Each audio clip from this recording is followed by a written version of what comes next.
fait, en tant qu'épouse, quand même, on a besoin de garder une certaine chaleur. Oui. Donc, c'est conseillé d'utiliser les lavables parce qu'elles sont, c'est plus consistant. Donc, quand vous utilisez, ça garde une certaine chaleur. Ah. C'est un peu comme ça remplace un peu, on ne dirait pas, je sais pas ça remplace, mais un peu comme les blacons de nos, de nos mamans à de nos mamans à l'époque. Alors moi, j'ai envie d'avoir un avis médical. Est-ce que c'est recommandé?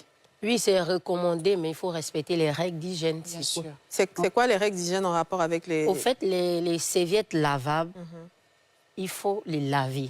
Ouais. Par exemple, on n'utilise pas de l'eau de Javel, de l'omo, c'est juste du savon simple. Okay. Il faut laver, il faut rechercher un endroit où il y a le vent, où il y a le soleil. Okay. Et la chance pour nous, puisque moi je travaille dans ce domaine-là, la chance pour nous, sommes en Afrique. Donc le soleil, il est bactéricide. C'est ça. Donc il permet d'éliminer tous les germes. D'accord. Et on doit garder ça combien de temps? Au fait, il faut changer les serviettes en fonction de ton écoulement sanguin. Par exemple, il faut changer chaque 4 heures de temps une serviette. Si le flux est abondant. Oui, si le flux est abondant. Maintenant, si tu prends les serviettes réutilisables, on utilise jusqu'à 5 ans parce que imagine nos morceaux de pain qu'on utilisait avant. Tu as ces morceaux de pain pendant une longue période. C'est pareil. Du matin jusqu'au soir, par exemple? Non, non. Par une longue période, c'est-à-dire, j'ai mes paquets de serviettes lavables. Je peux utiliser ça pendant 5 ans. Mais l'utilisation est en fonction du flux sanguin. Une femme qui saigne doit changer peut-être chaque 3 heures de temps. Mais quand nous, on apprend aux femmes à pouvoir se connecter à leur corps, quand tu finis, tu sens que tu saignes.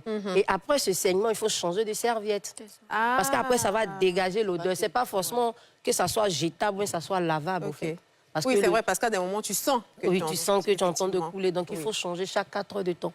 Maintenant, comme on le dit, il y a des femmes qui disent qu'elles saignent abondamment. Quand on saigne abondamment, il faut aller toujours consulter pour voir est-ce que c'est normal, est-ce que c'est par rapport à ton cycle. Et là, quand le médecin te dit oui, c'est normal, tu restes là. Par exemple, il y a des dames qui Mais donc, un flux abondant, ça doit alerter. Ça doit alerter. OK. Ça doit alerter, il faut aller consulter les spécialistes. Et là, ils vont te dire, voici, par exemple, tu saignes par rapport à ça. Est-ce que tu n'es pas stressé? Est-ce que tu n'as pas su d'autres médicaments? Est-ce que tu n'as pas, par exemple, peut-être de l'endométrio, du syndrome de l'ovaire polykystique, ou bien d'autres maladies qui font que vous saignez. Donc, quand vous arrivez à l'hôpital, ils vont diagnostiquer pourquoi vous saignez. Si c'est normal, vous restez à la maison. Généralement, il y a plusieurs femmes qui restent à la maison parce qu'elles saignent beaucoup. Elles pensent que c'est normal. C'est normal, pas forcément normal. Trop de saignements. D'accord. Et toi, c'est quoi tes préférences? Moi, comme je dis,